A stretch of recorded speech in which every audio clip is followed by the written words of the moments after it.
उदार चरितारं तु वसुधैव कुटुम्बकम्।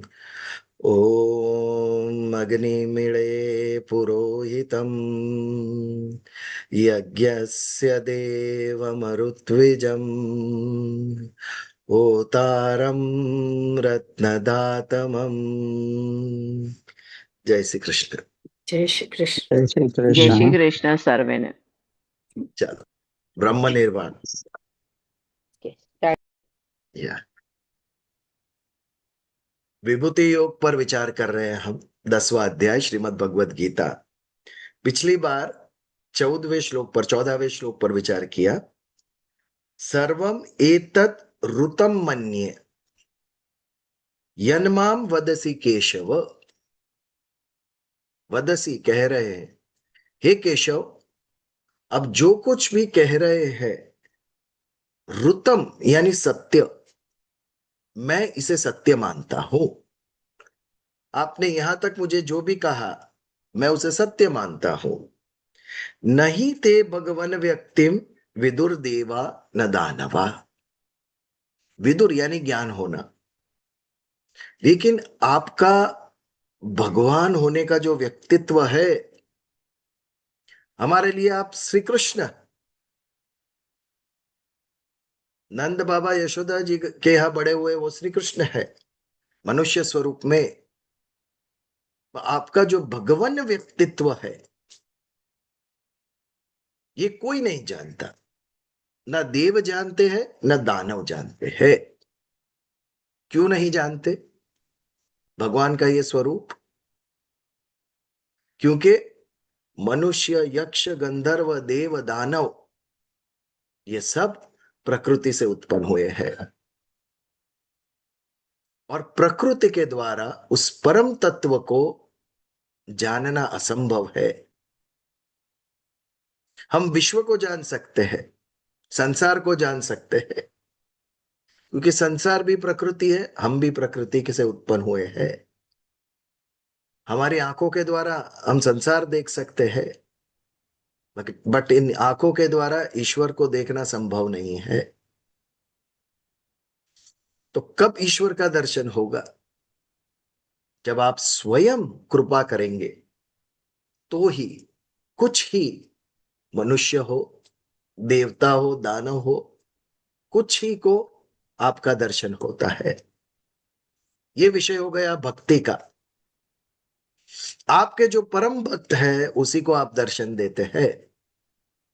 प्रहलाद जी का जन्म असुर के यहां हुआ, हिरण्यकश्यप के यहां, लेकिन असुर कुल में, राक्षस कुल में जन्मे बालक को भी आपने दर्शन दिए, उसका उद्धार किया, क्योंकि वो भक्त था आपका। और परम भक्त, अनन्य भक्त, भक्तों का लक्षण देखिए, मृत्यु से भी नहीं डरते वो, क्योंकि उन्होंने अपने प्राण तक भगवान को समर्पित कर दिए हैं। भगवान मेरे प्राण भी आपके हाथ में है, फिर कोई भय नहीं रहेगा मृत्यु का। प्रहलाद हो या मीराबाई, कितनी भी परीक्षाएं हुई उनकी, लेकिन कहीं भी भय का लेश मात्र हमने देखा नहीं उनमें, क्योंकि प्राण तक ईश्वर को समर्पित कर दिए थे। परम श्रद्धा। तो ऐसे जो परम भक्त है उनके ऊपर आपकी कृपा होती है और उनको आपका दर्शन होता है। बाकी अन्य जीव, देव दानव मनुष्य कोई भी हो, उनके पास ये शक्ति नहीं कि आपको जान सके। देवताओं के पास दिव्य शक्ति है, राक्षसों के पास मायावी शक्ति है, लेकिन वो सब प्राकृत है, क्योंकि वो सब उत्पन्न हुए हैं। इंद्रलोक भी उत्पन्न हुआ है, स्वर्गलोक भी उत्पन्न हुआ है, ब्रह्मलोक भी उत्पन्न हुआ है। जो राक्षस है सभी उत्पन्न हुए हैं, सभी प्रकृति के असर के नीचे है। तो उनकी जो माया, उनकी जो शक्ति है वो सीमित है, इस कारण। जबकि भगवान, भगवान की शक्ति असीम है, ये अंतर है। हमारी शक्ति सीमित है, भगवान की शक्ति असीम हो, इसके कारण लोग आपके भगवान व्यक्तित्व को नहीं जानते हैं। क्या अर्थ हुआ इसका? कि आप अपने ईश्वर होने का प्रूफ दीजिए। आप भगवान हैं ये समझाइए हमें। ये जो सामने खड़े हैं, वो मनुष्य नहीं ईश्वर है। ये कैसे पता चलेगा हमें? लोगों को कैसे पता चलेगा कि ये भगवान है? इसका प्रूफ कैसे देंगे भगवान? हम देखने पर ज्यादा भरोसा करेंगे या सुनने पर? देखने पर। देखने से। देखने देखने पर पर। करते हैं। किसी से हमने सुना कि ये व्यक्ति ऐसा है, हम 50% ही मानेंगे, लेकिन जब देखा तो 100% मानेंगे। हम जब स्वयं देखते हैं तो हमें सबसे ज्यादा विश्वास उत्पन्न होता है। सुनने पर भी होता है, लेकिन देखने से कम। तो मैं ईश्वर हूं, ये पहले भगवान ने सुनाया। कैसे सुनाया? अपनी विभूतियां बताकर। ये विभूति योग 10वां अध्याय, कि इस संसार में जो कुछ भी विशिष्ट है वो सब मेरा अंश है।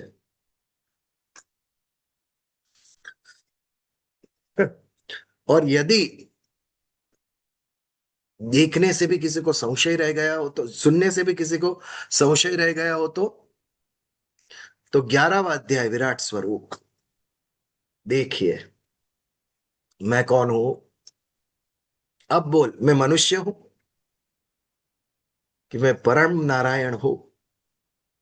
मैं विराट हूं, मैं विश्वरूप हूं। ये तो केवल ये शरीर कृष्ण का मैंने धारण किया हुआ एक अवतरण है। तो ये सीक्वेंस है। 10वें अध्याय में पहले कहेंगे मैं क्या हूं, और लेश मात्र भी शंका रही हो, संशय रहा हो, तो वो दूर करने के लिए हमें विश्वरूप दिखाया भगवान ने। समग्र विश्व मैं ही हूं और कुछ नहीं। मुझसे उत्पन्न हुआ, मुझ में स्थित है, और मेरे में ही विलीन हो रहा है कंटिन्यूसली। ये विश्व रूप दर्शन में देखा हमने। तो देव और दानव आपके स्वरूप को नहीं जान सके, क्योंकि हमारी बुद्धि द्वारा, आंखों द्वारा हम आपको नहीं जान सकते। आपकी कृपा होगी तो ही हम आपको जान सकेंगे। आपकी कृपा के बिना यह संभव नहीं। और भगवान कृपा करते हैं, पहले सुनाते हैं हम कि हमें अपनी विभूतियां, और फिर दिखाते हैं अपना स्वरूप। तो ये था 14वां अध्याय, जिस पर हमने पिछली बार विचार किया। अब आगे बढ़ते हैं।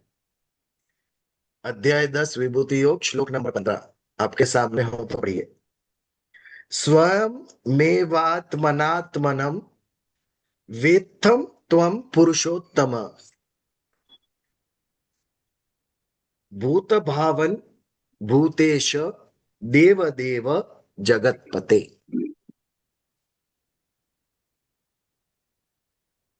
भगवान के 5 नाम यहां पर आए। पहले भगवान के उन 5 नामों को हम देखते हैं। सबसे पहला पुरुषोत्तमम।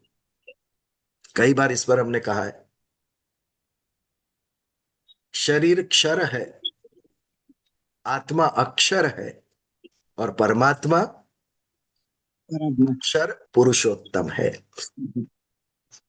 क्योंकि आत्मा को पुरुष भी कहा गया। हमारी जो आत्मा है वो पुरुष, और भगवान जो परम तत्व है वो पुरुषों में उत्तम इति पुरुषोत्तम। पुरुषोत्तम। सभी आत्माओं में आप उत्तम है, परम उत्तम इति पुरुषोत्तम। पुरुषोत्तम। इसके लिए भगवान को पुरुषोत्तम कहा। भूत भावन, भूत यानी जो उत्पन्न हुआ है वो, जिसका नाश होने वाला है वो, निर्जीव हो या सजीव हो, पंच महाभूत, जल पृथ्वी अग्नि वायु अवकाश, जब प्रलय होगा ये सब नाश हो जाएंगे। जीव के साथ जड़ भी नाश हो जाएगा।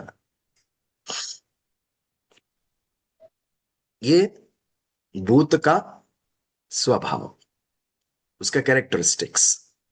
वो उत्पन्न हुआ है वो भूत, और उत्पन्न हुआ इसके लिए विनाश होगा। भव यानी होना। ये सब हुआ कैसे, होना या है, ये सारी सृष्टि संसार हुआ कैसे, आया कैसे? आपके कारण भगवान, आप उसका कारण है। आप इस विश्व को उत्पन्न करने वाले हैं। आपके कारण ये विश्व है। ये जो है होना, दैट इज भव। तो आप भूत भावन यानी भूत सृष्टि को उत्पन्न करने वाले हैं। आप पुरुषोत्तम है, आप भूत भावन है, आप भूत एश है। भूत के ईश, ईश यानी स्वामी, ईश्वर। इतने सारे उपनिषद है, उसमें से 10 मुख्य उपनिषद है, और उसमें भी सबसे इंपॉर्टेंट मैं कहूंगा है ईशोपनिषद। ईश उपनिषद, ये ईश तत्व क्या है? ये ईशोपनिषद बहुत छोटा है, 20 एक श्लोक होंगे उसमें, 15 या 20। तो केवल ये ईशोपनिषद भी हम समझ जाए तो सारे अध्यात्म का सार हमें पता चल जाए। तो भूत ईश, ईश यानी स्वामी, ईश पे से ईश्वर आया।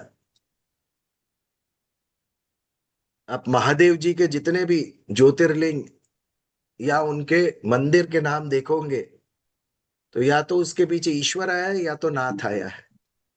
सोमनाथ, आप देखे गिनते जाइए, कृष्णेश्वर, केदारनाथ, ओमकारेश्वर, महाकालेश्वर, त्र्यंबकेश्वर। शिव जी के मंदिरों के नाम देखे, या तो नाथ आए या तो ईश्वर आए है। ईश्वर यानी स्वामी, ईश। ये सभी भूतों के आप स्वामी है, क्यों? क्योंकि इन सभी भूतों को आपने उत्पन्न किया है। आप भूत भावन है, आप भूतेश है। देव देव, देवताओं के भी देव, सभी देवताओं को उत्पन्न करने वाले आप है। जब भी स्वर्ग पे कोई संकट आया तो दौड़ के सब किसके पास आए हैं? विष्णु जी के पास। ब्रह्मा जी और शिव जी, भोलेनाथ, उन्होंने केवल वरदान और आशीर्वाद दिया है, आगे पीछे सोचा ही नहीं है कुछ। सभी असुरों को देखिए, आशीर्वाद भोलेनाथ ने ही दिए है या ब्रह्मा जी ने। और जब संकट आ गया पृथ्वी लोक या स्वर्ग लोक पर, तो सभी देवता गए किसकी शरण में? विष्णु जी की, नारायण की। और भगवान नारायण ने वो संकट में से निवारण किया सबका। इसके लिए देव देव, देवता भी जिसकी शरण में जाते हैं वो नारायण, वो विष्णु, वो भगवान कृष्ण। इसके लिए उनको देव देव कहा गया। और जगतपति, भूत भावन हुए, सारी भूत सृष्टि को उन्होंने निर्माण किया है। इसके लिए भूत ईश हुए, सभी भूत के स्वामी। तब निर्माण आपने किया, स्वामी आप है, तो हमारा जीवन, ये सृष्टि चलाने का दायित्व किसका है? जिम्मेदारी किसकी है? धर्म किसका है? वो भी उनका ही है। माता पिता बालक को जन्म देते हैं तो उसका रक्षण और पोषण की जिम्मेदारी किसकी? माता पिता की। तो वैसे ही भगवान जब सृष्टि का निर्माण करते हैं तो ये जगत के पोषण और रक्षण की जवाबदारी जिम्मेदारी भी भगवान की है। इसके भगवान लिए की है। भगवान को जगत पते कहा गया। पति या पिता, उनका दायित्व है रक्षण करे, पोषण करे। हमें लगता है हम करते हैं, बट आप डीपली देखेंगे तो भगवान करते हैं। आज आपने खाने में रोटी और सब्जी बनाई, आई कहां से? रोटी और सब्जी। गेहूं और सब्जी दोनों ही खेत से आए हैं। किसान कहेगा मैंने उगाया। अरे किसान, तूने कहा उगाया? तूने तो जमीन में खाली बीज रोपा। एक दाने में से हजार दाने किए किसने? किसान ने किए उसको। बादल में पानी लाया कौन? वर्षा हुई तो जीवन चला। कौन रखने गया था बादल में पानी? बिल्डिंग के ऊपर ओवरहेड टैंक, उसमें तो मोटर चला के पानी हम पहुंचाते हैं। बादल में कौन सी मोटर है पानी पहुंचाएगी? भगवान ने किया। हवा में प्राणवायु, ऑक्सीजन, जो सबसे इंपॉर्टेंट है, उसकी कोई कमी नहीं है, फ्री में। हमने जो जो उत्पन्न किया सबके ऊपर बिल आते हैं। पानी घर तक लाए, बिल। Electricity, bill. डोमिनोज से पिज्जा मंगाओ, बिल। पिज्जा जिस गेहूं से बना, वो भगवान ने तो कोई बिल भेजा नहीं कि जिससे बनाइए। तो कौन करता है हमारा रक्षण और पोषण? अब सूक्ष्मता से सोचे तो मनुष्य संपूर्णतया प्रकृति के ऊपर निर्भर रह सकता है। सांस लेने को हवा, प्राणवायु, जल, और उसको खाने के लिए अन्न, ये सब ईश्वर प्रदान करता है। उसके बाद हमारी बुद्धि के द्वारा हम नए नए उपकरण ढूंढते गए और दुखी होते गए। तो हमारा जीवन चला, भगवान चला रहा है। टेक्नोलॉजी ने हमारा जीवन आसान किया।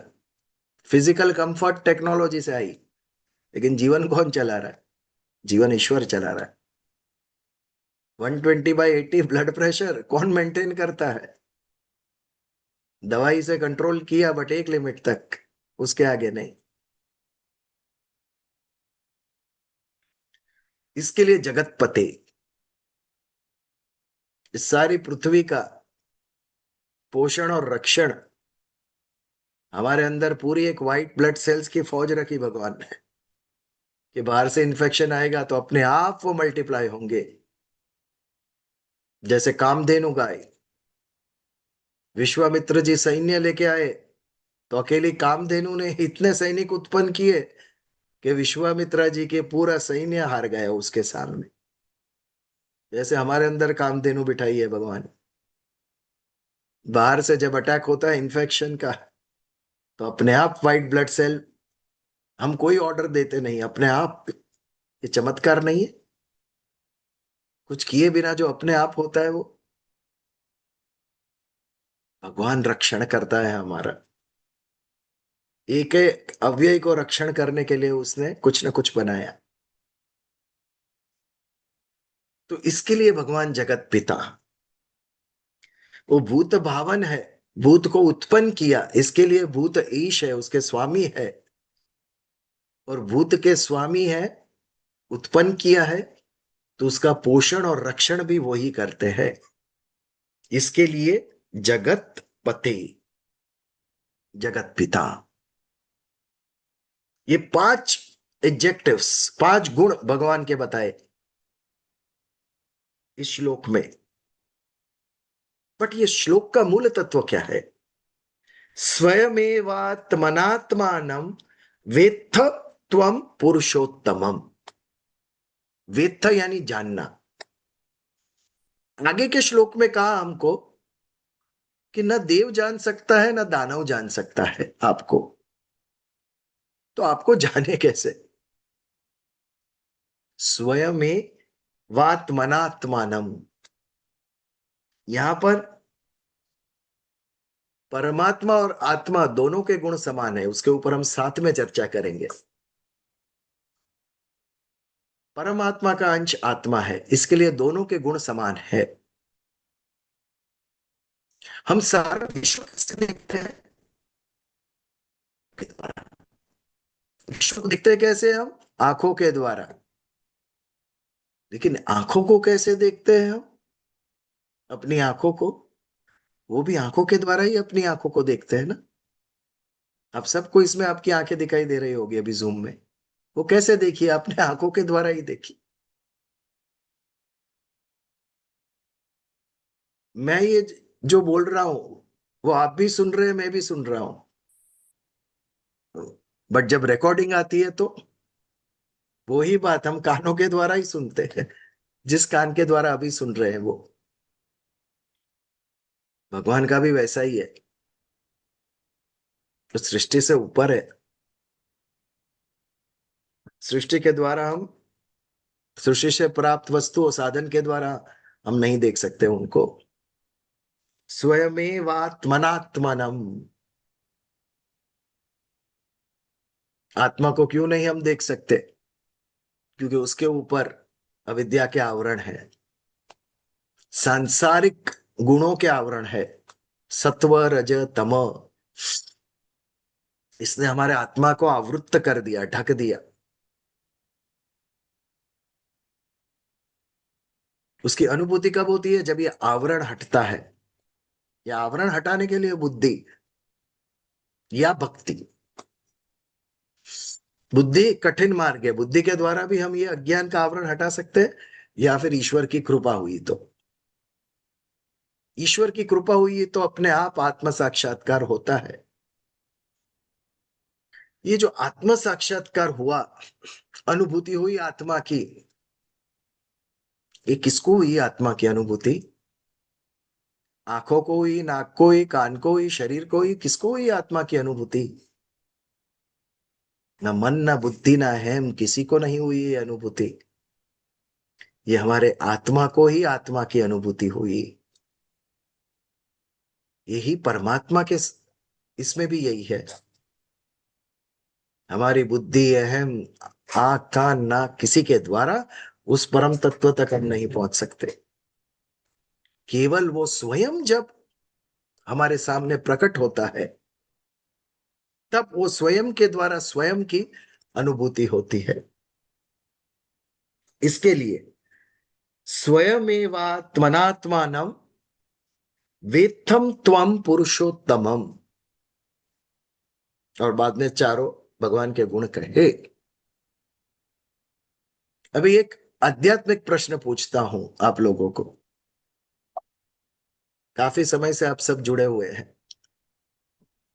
आत्मा, हमारी जो आत्मा है वो ज्ञेय है। ज्ञेय यानी जानने योग्य या ज्ञाता है।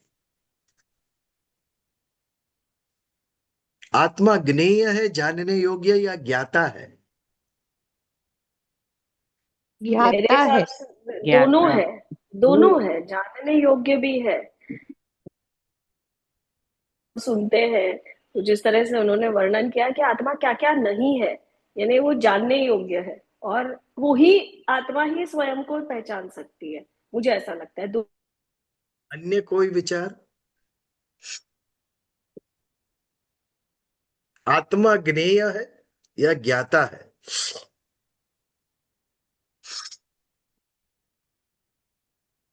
आत्मा मुझे लगता है ज्ञाता है, क्योंकि क्या होता है, जब तक आत्मा है तब, जब तक अहंकार है तब तक आत्मा है। जब वो अहंकार निकल जाएगा तब आत्मा और परमात्मा के बीच में कोई भी भेद नहीं होगा। दोनों एक ही होंगे। जब तक आत्मा है तब तक वो जो परमात्मा है वो ज्ञेय है। और आत्मा है वो ज्ञाता है। कोई लोग। अच्छा, दूसरा प्रश्न। दो तत्व है, एक चैतन्य आत्मा तत्व है परमात्मा, ये एक विषय हो गया। दूसरा जड़ तत्व सृष्टि, प्रकृति। प्रकृति ज्ञेय है कि ज्ञाता है? प्रकृति ज्ञेय है। प्रकृति ज्ञेय है या ज्ञाता है? ज्ञेय। ज्ञेय यानी जानने योग्य, और ज्ञेय ज्ञाता यानी जो जान रहा ज्ञेय है वो। ज्ञेय ज्ञेय है है। ना, प्रकृति तो प्रकृति ज्ञेय है। ज्ञेय है। तो प्रकृति में दोनों आत्मा तो ज्ञेय है हो गए, नहीं। प्रकृति और आत्मा दोनों ज्ञेय हो गए, तो ज्ञाता कौन? आत्मा ही ज्ञाता भी है आत्मा ना। ज्ञाता और प्रकृति ज्ञेय है। हाँ, अब समझ में आएंगे आपको। आत्मा इज ज्ञाता, प्रकृति इज ज्ञेय। यदि आत्मा ज्ञेय होता तो उसे जानते कैसे? है क्षमता प्रकृति में आत्मा को जानने की? क्षमता ही नहीं है, तो आत्मा ज्ञेय होता ही कैसे? प्रकृति में सक्षमता ही नहीं है कि वो आत्मा को जान सके। अगर आत्मा ज्ञेय होता तो प्रकृति उसे जान सकती, क्योंकि दो ही तत्व है सृष्टि में। अभी उल्टा सोचिए, प्रकृति ज्ञेय है तो क्या आत्मा ज्ञाता है? ये कैसे सिद्ध करेंगे हम? ये आंखों के द्वारा, कानों के द्वारा हम प्रकृति को जानते हैं, उसका ज्ञान प्राप्त करते हैं, यानी इंद्रिय द्वारा, हमारी इंद्रियों के द्वारा। उसमें हमारा सूक्ष्म देह आ गए, अंतकरण भी आ गए, करण यानी इंद्रिय, मन बुद्धि चित्त अहंकार भी आ गए। आप यहां पर जो सुनते हैं, मैं बोलता हूं आप सुनते हैं, सिर्फ उतने ही विचार सीमित नहीं रहते हैं। वो एक विचार में से आपके मन में चार विचार उत्पन्न होते हैं, और उन विचारों के द्वारा आप समझते हैं, मनुष्य को समझते हैं, भगवान को समझते हैं, सृष्टि को समझते हैं। तो मन बुद्धि के द्वारा भी आप विश्व को समझते हैं, आंख कान नाक के द्वारा भी आप विश्व को समझते हैं। कहने का तात्पर्य, विश्व जो है, सृष्टि जो है, वो करण सापेक्ष। सापेक्ष यानी, ये पिछली बार भी हमने लिया था, करण इंद्रियों के द्वारा आप उसको जान सकते हैं, ये करण सापेक्ष। जबकि आत्म तत्व करण निरपेक्ष। निरपेक्ष। अब बाह्य इंद्रिय, ज्ञानेन्द्रिय, कर्मेंद्रिय या अंतकरण, इसके द्वारा आप आत्म तत्व को नहीं जान सकते। तो फिर वो ज्ञेय हुआ कैसे? उसको जानना संभव ही नहीं है। तो क्या वो ज्ञाता है? यस।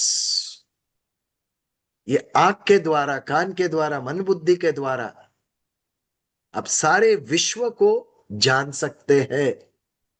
बट कब तक जान सकते हैं? जब तक आत्मा बैठी है अंदर, तब तक। हमारी आंखों को प्रकाशित कौन करता है? आत्मा तत्व करता है। हमारी वाणी को प्रकाशित कौन करता है? आत्मा तत्व करता है। ये कान कब तक सुनते हैं? जब तक आत्मा उसके पीछे है, तब तक। तो इन रियलिटी, इन इंद्रियों के द्वारा आत्मा ज्ञाता है और सृष्टि ज्ञेय है। आत्मा ज्ञेय होता तो ज्ञाता कौन होता? आत्मा को कोई जान ही नहीं सकता है, स्वयं ही स्वयं को जान सकते थे। आत्मा ही आत्मा को जान सकता है। जैसे आंख सारी सृष्टि देखती है, लेकिन आंखों को हम आंखों के द्वारा ही देखते हैं, वैसे आत्मा को आत्मा के द्वारा ही हम देख सकते हैं। आत्मा ज्ञाता है, सृष्टि ज्ञेय है। तो सृष्टि के द्वारा, प्राकृतिक तत्व के द्वारा हम आत्म तत्व को नहीं जान सकते। अर्थात स्वयमेवात्मनात्मानम। यदि ईश्वर को हमें जानना हो, ईश तत्व जानना हो, तो वो ईश तत्व के द्वारा ही जान सकते हैं। आत्म तत्व को जानना हो तो वो हम आत्म तत्व के द्वारा ही जान सकते हैं। ये इस श्लोक का अर्थ हुआ। स्वयमेवात्मनात्मानम वेत्थ त्वं पुरुषोत्तमम। आपको जानने के लिए, हे पुरुषोत्तम, आपकी सहायता के द्वारा, आपके द्वारा हम आपको जान सकते हैं। अदरवाइज हम में ये क्षमता नहीं है। आपकी कृपा होगी तो ही हम आपको जान सकेंगे, इसके अलावा संभव नहीं है ये। तो स्वयमेवात्मनात्मानं वेत्थम त्वं पुरुषोत्तमम भूत भावन भूतेश देवदेव जगतपते। ये था हमारा 15वां श्लोक। इसके ऊपर कोई प्रश्न या कुछ शेयर करना चाहेगा कोई? हाँ नितिन भाई बोलो। मिचेल भाई, अभी जो आपने कहा कि प्रकृति जो है वो ज्ञेय है, और मतलब we are also part of the प्रकृति, और हम, मतलब ये जो अभी आप बोल रहे थे कि आत्मा ही आत्मा को देख सकती है या समझ सकती है, तो is that what we are defining आत्मज्ञान? उस आत्म साक्षात्कार। या व्हाट करेक्ट। इज आत्म साक्षात्कार? तो अक्षय यानी बेसिकली आंख, हाँ आंखों के हाँ हाँ, सामने आया वो। ओके, आत्मज्ञान इज दैट 100%। हमें करेक्ट। देह का ज्ञान है, हम्म, हमें आत्मा का ज्ञान है ही नहीं। Right, correct. आपको कोई फोटो दिखाएगा आपकी, तो आप क्या कहोगे? ये तो मैं हूं। हाँ, ये मैं हूं, सीधा आपके मुंह से निकलता है बराबर। हमारे। यस, बिकॉज हम जो देखते हैं उसी को सत्य मान रहे हैं। अच्छा। बट ये मैं, अगर ये आप है, तो आपकी स्कूल की फोटो निकालिए, सेकंड स्टैंडर्ड की। कितना अंतर है दोनों में, देखो। तो ये आप है क्या इतने छोटे से? आप तो कितने बदल गए। तो ये मैं सही है कि वो मैं सही था? इसके लिए, ओके, हाँ, ये जो शरीर है वो मैं नहीं हूं, जो अंदर ओके। बैठा है वो मैं हूं। जब हम सोचते तो हैं, कैसे? हाँ, तो हमारे अंदर कौन बोलता है? व्हेन यू आर थिंकिंग, आपका मन बोल रहा है, बुद्धि बोल रही है, कौन बोल रहा है? कोई सामने नहीं है और आप सोच रहे हैं। देखो अंदर से जो वो आवाज आ रही है, वो ना ना मन है, ना बुद्धि है, ना अहम है, वो आप है। जब आप सोचते हैं तब, वो जो मैं है वो ये शरीर नहीं होता है। जब हम सोचते हैं तब, दैट मैं is different, that's the real मैं।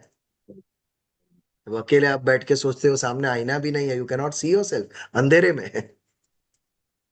अब सोए, लाइट बंद की और मन में विचार आए, अंदर से आवाज आई, कौन है वो? You are not seeing yourself still.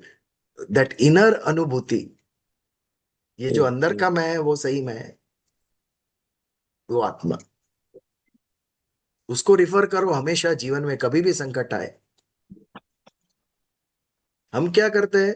मुझे ये लग रहा है, मुझे यानी वी रिफर टू अहम। और अहम तो महाभयानक है, सर्जन भी कर सकता है और विनाश भी कर सकता है ये अहम। वो जब जागरूक होता है तो बुद्धि को काम पे लगाता है, या तो विनाश की ओर, या तो सर्जन की ओर। तब बुद्धि में बुद्धि नहीं रहती। व्हाट अ कॉन्ट्राडिक्शन ना। जब अहम विनाशक हो जाता है, तो बुद्धि वो विनाश कराती है उसके पास, बुद्धि के द्वारा। तो बुद्धि की बुद्धि कहाँ गई? विनाश कर रही है वो। बुद्धि की बुद्धि बंद हो गई, अहम ने आदेश दिया। तो अहम स्वामी है, और अहम तब तक ही जागरूक है जब तक आत्म तत्व है। अहम से भी सूक्ष्म और अहम का भी स्वामी आत्मा है, और वो खाली पॉजिटिव है, उसमें नेगेटिविटी नहीं है। प्राकृतिक सभी जो है उसमें सत्व रज तम है, वहां पर खाली सत्व है। तो ये अंतर की आवाज जिसको सुनाई देने लगी अभ्यास से, उसका व्यक्तित्व बदलेगा डेफिनेटली। बट हमारे में पेशेंस नहीं है ना, हम इंट्रोस्पेक्ट नहीं करते हैं, we react, we do not introspect. सामने जैसा हुआ हम वैसा ही प्रतिकार करते हैं सीधा। We don't think patiently. अगर धीरज रखे, पेशेंस रखे और सोचे, इंट्रोस्पेक्ट करे, तो आपको सही उत्तर मिलेगा। You will not react wrongly, हमारी प्रतिक्रिया गलत नहीं होगी। बट पेशेंस नहीं है। क्रोधात भवति सम्मोह, सम्मोहात स्मृति विभ्रम, स्मृति भ्रंशात बुद्धिनाशो, बुद्धिनाशात प्रणश्यति। ऐसा है। आत्म तत्व तक पहुंचना ये हमारे जीवन का परम लक्ष्य है। अन्य किसी जीव में ये संभावना नहीं, तो उसके ऊपर भी अभ्यास होना चाहिए। एक आध्यात्मिक अभ्यास और एक शरीर के लिए। जैसे धर्म अध्यात्म या आत्मा के लिए है, वैसे ही शिक्षण, विद्या, राज्य सत्ता ये शरीर के लिए है। कोई लोग मुझे पूछते, अब भगवत गीता पर प्रवचन देते हैं और पॉलिटिक्स में, लुक पॉलिटिक्स एज योर धर्म। अच्छी राज्य सत्ता इस शरीर की रिक्वायरमेंट है। उनको मैं पूछता हूं, 2 दिन आपका पानी बंद हो गया ना, तीसरे दिन आप फोन करेंगे मुझे कि बिना सरकार के आप सोच भी सकते हो आपका जीवन कैसा होगा। पानी क्यों आता है 24 घंटा? क्योंकि बीएमसी में जो वाटर सप्लाई डिपार्टमेंट है उसको हर महीने सैलरी जाती है। ये कौन देता है सैलरी? ये इलेक्ट्रिसिटी कहाँ से आती है? इतने इलेक्ट्रिक जो उत्पन्न करते हैं, इतनी फैक्ट्रियां है, कैसे चलता है ये सब पूरा तंत्र? कभी सोचो आप। विश्व के सबसे बड़े पॉपुलेटेड राज्य हमें, कंट्री हमें, इतने लोगों की इतनी नीड्स कैसे पूरी होती है? तो ये राज्य संस्था भी आवश्यक है, और उसको मजबूत बनाने के लिए, उसको चलाने के लिए भी हमारा योगदान होना चाहिए, सभी का होना चाहिए उसमें। ये अच्छे लोग भूल गए, जिसके लिए खाली कचरा रह गया है यहाँ पर। स्वार्थी हो गया ना मनुष्य। 5 साल में एक बार वोट डाला तो मेरा काम खत्म, अब ये आगे सब मोदी जी करेंगे, मैं घर जाके सो जाऊंगा। ऐसा नहीं है, सबको योगदान देना चाहिए, तब सिस्टम अच्छी चलती है। अच्छे लोगों से सिस्टम अच्छी होगी ना। अच्छे लोग घर पे बैठ के चिल्ला रहे हैं, कंप्लेन कर रहे हैं, कुछ नहीं होगा। मेरे साथ जुड़ना पड़ेगा आपको। तो इसके लिए राज्य सत्ता में भी आपका ये होना चाहिए योगदान, तब जाके चलेगा।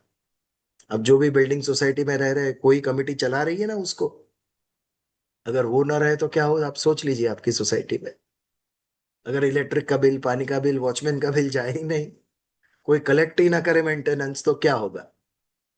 वैसा ही देश का है। इनकम टैक्स डिपार्टमेंट है तो ये सब सेवाएं मिलती है हमें, जीएसटी डिपार्टमेंट है तो ये सेवाएं मिलती है हमें। तो कहने का तात्पर्य, समाज, व्यक्ति सुखी कब होगा? जब जो आवश्यक जितनी भी संस्थाएं हैं, शिक्षण संस्था हो, धर्म संस्था हो, राज्य संस्था हो, या फिर परिवार, ये सभी के लिए हमारा योगदान होना चाहिए। तब जाके एक सुदृढ़ समाज, एक स्वस्थ समाज, इसका निर्माण होता है। तो बैक टू अध्यात्म। स्वयमेवात्मना वित्तम त्वम पुरुषोत्तमम, भूत भावन भूतेश देव देव जगतपते। ये हमारा। So I हाँ, just wanted to ask you, just re-clarifying. So आत्मा ही आत्मा को जानेगी, तो इन वे आत्मा तो ज्ञेय और ज्ञाता दोनों ही हो गई ना। तो प्रकृति को तो देख भी रही है, प्रकृति हाँ, का को जान रही है, लेकिन स्वयं को भी तो वो जानने का हमेशा उसका सतत प्रयास प्रयत्न। होता होगा ना। यस, क्योंकि जैसे आज हम ये इस बात को, हम लोग, हमारा जो ये ग्रुप है फॉर एग्जाम्पल, हम सभी कहीं ना कहीं हम सब इस बात के एग्रीमेंट में है कि हम शरीर नहीं है, हम आत्मा है, और ये आत्मा हर 100 साल या 90 साल या 80 साल में एक नया शरीर धारण करती है, और इस शरीर के साथ में उसके जो भी कुछ कर्म है जो सूक्ष्म शरीर के साथ है वो वहां जाते हैं। तो हमारे कुछ अच्छे कर्म रहे होंगे या अच्छे विचार हमारे मन में क्यों है, क्यों हम एक दूसरे से सब जुड़े हैं और क्यों हम इस रास्ते पर चल रहे हैं, क्योंकि हम कुछ ना कुछ अपने साथ अपने कुछ कर्म लेकर आए हैं। थोड़ा बहुत कि बहुत सारी चीजें हम सुनते हैं, हर चीज तो हमें अपील नहीं करती है। Your voice can you hear me? Now. Okay. तो ये हर हर किसी को तो ये बात अपील नहीं करती है। कई लोग सोचते हैं अरे किसने देखा मृत्यु के बाद क्या होता है, अभी जो है ऐश कर लो, एंजॉय कर लो, क्या पता ये सब बोलने की बातें हैं और क्या होता होगा, कौन भगवान, अपने अपने विचार है सबके।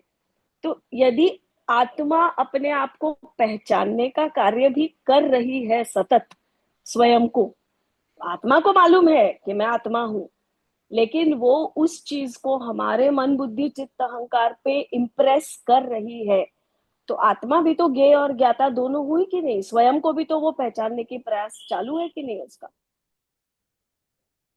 उसमें भी सत्य है, आपकी बात में भी थोड़ा, बट लिटिल।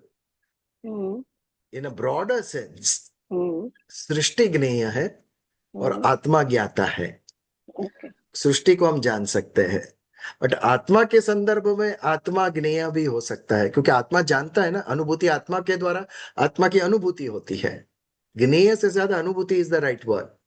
ओके। या उसको हम देख नहीं सकते, सुन नहीं सकते, केवल उसका एक अनुभूति होती है। कभी कभी वो कुछ, किसी को स्पिरिचुअल एक्सपीरियंस होता है ना, किसी कितने लोगों से मैंने सुना है कि कुछ अलग हमें महसूस हुआ कि कोई है जैसे इस रूम में, या किसी को कुछ फ्रेग्रेंस, मैंने सुना है, लोगों ने कहा है मुझे कि हमें एक अलग खुशबू आती है। सब some sort of spiritual experience. तो up to a certain extent ज्ञेय भी है, बट ज्यादातर वो ज्ञाता है। ये बात। तो आगे बढ़े 16वें श्लोक पर। इस श्लोक के ऊपर और कुछ के आगे बढ़े? 5 मिनट है, तो आरंभ करते हैं उस श्लोक का। वक्तृम अर्हस्य अशेषेण दिव्यायात्म विभूतयः याभिर्विभूतिर्बिर्लोका अनिमास्तवम व्याप्य तिष्ठसि। विभूतियों के तरफ आगे बढ़ रहे हैं। अर्जुन कहता है, भगवान, आत्मा को आत्मा के द्वारा जान सकते हैं, तो फिर हम आपको कैसे जाने? आपको कैसे जाने हम? आप स्वयं को बताना पड़ेगा कि आप क्या है। इसको आप ही कह सकते हो। वक्तृम यानी कहना, अर्हस्य यानी समर्थ होना, अशेषेण, शेष यानी पीछे कुछ बच जाता है वो, अशेष यानी कुछ भी नहीं बचता, अर्थात संपूर्ण। अशेष यानी संपूर्ण। तो आप ही समर्थ है अशेषेण, संपूर्ण कहने में। क्या क्या संपूर्ण कहने में आप समर्थ है? दिव्या यात्म विभूतय, आपकी जो दिव्य विभूति है उसको कहने में केवल आप ही सक्षम है। सत्य है ये। ईश्वर की विभूतियां हम कैसे जाने? ईश्वर को स्वयं बताना पड़ेगा हमें। ये देख, ये जो तत्व दिखाई दे रहा है वो मैं हूं। मनुष्य पामर है, उसमें इतनी शक्ति नहीं कि ईश्वर को जान सके वो। ईश्वर को बताना पड़ेगा कि मैं कौन हूं। इसके लिए अर्जुन कहते हैं, वक्तृम अर्हस्य अशेषेण दिव्यायात्म विभूतय, आपकी जो दिव्य विभूति है उसको कहने में केवल आप ही समर्थ है, एंड नॉट इन पार्ट, अशेषेण, संपूर्ण। हमें आपका एक ही स्वरूप पता है, श्री कृष्ण का, बट हमको आपकी अन्य विभूतियां पता नहीं है, आपका समग्र स्वरूप हमें पता नहीं है। थोड़ा थोड़ा आपका स्वरूप हमें पता है, but what are you in totality, संपूर्णतया आप क्या है, ये केवल आपको पता है। इसके लिए आपकी जो संपूर्ण विभूतियां है वो केवल आप ही बता सकते हैं। या फिर विभूति भीर लोका इमाम त्वम व्याप्य तिष्ठसी, जिस विभूतियों के द्वारा आप व्यापक होकर इस सारे संसार में स्थित है, अर्थात आपकी विभूतियां इस सारे संसार में छाई हुई है। आप व्यापक हुए और आपके अंश हरेक तत्व में नजर आ रहे हैं, लेकिन हमारे पास ये दृष्टि नहीं। कोई हमें कहता है तो हमें श्रद्धा नहीं, विश्वास नहीं, स्वयं जानने की हमें रुचि नहीं, वृत्ति नहीं, वृत्ति नहीं है। भगवत गीता क्या है मैं जानूं। हम जा रहे हैं सामने से, आइए हम आपको समझाते हैं, सत्संग करते हैं, तो भी लोग कहते हैं अभी मूड नहीं है, अभी इसमें हमें इंटरेस्ट नहीं है। भगवान ही जाने कब इंटरेस्ट उत्पन्न होगा आपको। सुनने में वृत्ति नहीं है, पढ़ने में वृत्ति नहीं है, श्रद्धा नहीं है, तो कैसे जाने भगवान को। भगवान आप स्वयं बताइए किस तरह आप व्यापक होकर सारे संसार में स्थित है। ये हमारा 16वां श्लोक है, जिस पर थोड़ा विस्तार से हम आज नहीं बात करेंगे, आज समय हो चुका है। तो अगले मंगलवार, अब कॉरपोरेशन के भी इलेक्शन खत्म हो जाएंगे मंगलवार को। इसके बाद 250 सप्ताह तक कोई इलेक्शन नहीं है। 3.5 साल के बाद लोकसभा का इलेक्शन आएगा, तब तक राम जाने। अभी कोई विक्षेप नहीं है, वी कैन कंटिन्यू। तो अगले मंगलवार से हम 16वें श्लोक पर इन डेप्थ चिंतन करेंगे, बराबर है। कोई प्रश्न या कोई कुछ शेयर करना चाहेगा कि प्रार्थना करे?